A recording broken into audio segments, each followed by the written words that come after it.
business permeates our world. I mean, we really do and are involved a lot of it, especially countries that are capitalistic in nature, which so far we are, unless somebody begins to tear it down further. That being said, but let's talk about the aspect of business and wealth building. Successfully filling a market means you can make money for yourself as an entrepreneur. That's easy enough to do, but an entrepreneur is a person who risks time and money to start and manage a business. Make certain you know that, put that in your notes. By the way, this could be a test question. Just I'm giving you a hint. Maybe, I don't know, but we'll see. Real business. Every time you stop a vehicle at a store, somebody sells a product and provides you a benefit while they profit.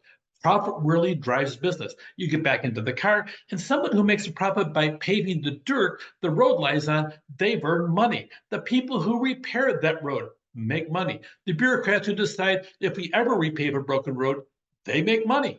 Money is really what drives the economy. Examine the innocent coffee mug. Yes, when you do too much, you'll become in hot water. It could be a problem. That being said, also, by the way, what do you call somebody that is a former barista at a coffee shop? You call them a has-been. Yeah, because you don't do beans. Anyway, that being said, I'm a lover. So that being said, the coffee mug all by itself, let's take a look at it.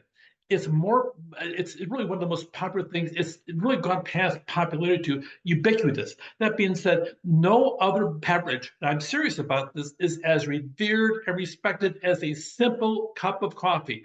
Okay, it can be seen in offices, during commutes, on kitchen countertops, worldwide. In the US, it is a $20 billion industry.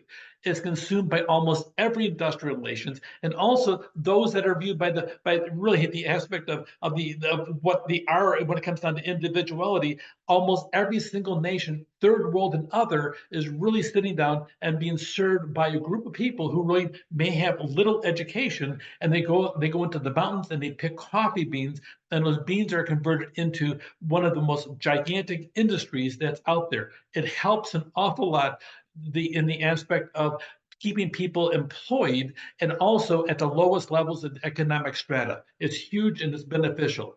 With that, it's $100 billion worldwide. It's ahead of almost all commodities except one. Okay, it's ahead of natural gas, gold, Brent oil, sugar, and corn. Crude oil, really number one, even though we have a big push for sustainability, crude oil is still the number one product. Coffee, the thing that keeps us going, is number two. Okay, it's bigger than Brent oil, which is what we use to make gasoline for cars, for those of us that don't have an electric vehicle. Coffee farms are economic livelihood for 25 million people worldwide. Three-quarters of adult Americans drink coffee, and over half drink it daily. Some people are talking about getting IV bags and having an injection into their arm and walk around with the thing all day long just to have their fix of coffee. Not really, except it's not a bad business process. Anyway, 90% of the world's coffee production takes place in developing country. It really is a huge economic driver. Starbucks alone has 28,000 stores. By the way, Starbucks is not a franchise. We'll talk about that later on. In the US, there's 14,000 of those stores, half of them, and they're all company owned, and 6,031 are licensed. Now, that being licensed, that means that they have a program you go through. You can earn a license, but it's not a franchise. Each store employs around 16 people, some more, some less. In the US, there's at least 183,000 people, with 8,000 more that really work in Starbucks in the United States. It's huge.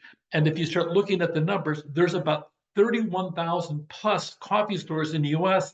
If they all employ about 16, we're looking at least 500,000 people in the US work with coffee. It is a big business, and an awful lot of people that are on this, watching this video right now, drink coffee. I drank coffee before I started recording it. That's why I talk so fast. But that being said, you have to look at what is coffee and what kind of a business is it? Is it selling a good or is it selling a service? It really is selling a good. And by the way, it's a good that starts with coffee beans that are ground and has water poured through it and different fluids and other stuff such as cream and sugar for the benefit of the consumer into a cup. By the time you're done, if you look at the overall profit margin of a cup of coffee, you're spending up to $3.50 for a cup of coffee.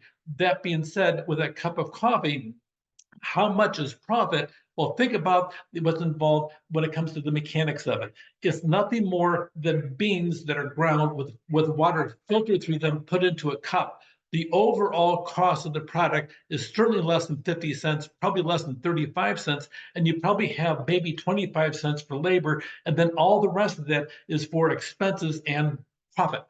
So it's goods and services. We really have two different components. Write them in your notes. Our economies are based on the selling of goods and also services as well. Goods are things, they're tangible products. By tangible, they're things that you touch, such as computers, food, clothing, cars, and appliances. Services are intangible, things you can't touch, such as education, healthcare, insurance, recreation.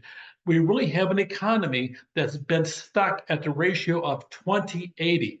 20% of our economy is based on producing goods, and 80% in the United States is based on services. Keep those numbers in mind because it might show up on a test. You know what? Business is so big. Henry Wadsworth Longfellow, a poet of a long time ago in the United States, he says, each morning sees some task begun, each evening sees it close. Something attempted, something done has earned a night's repose. But that being said, really, an entrepreneur, they're looking to find a market need that you can make money for yourself. We call that person an entrepreneur. They risk their time and money to start and manage a business. Look on the aspect of tangible products or goods and services.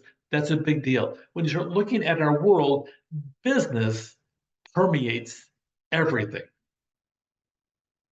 Take care.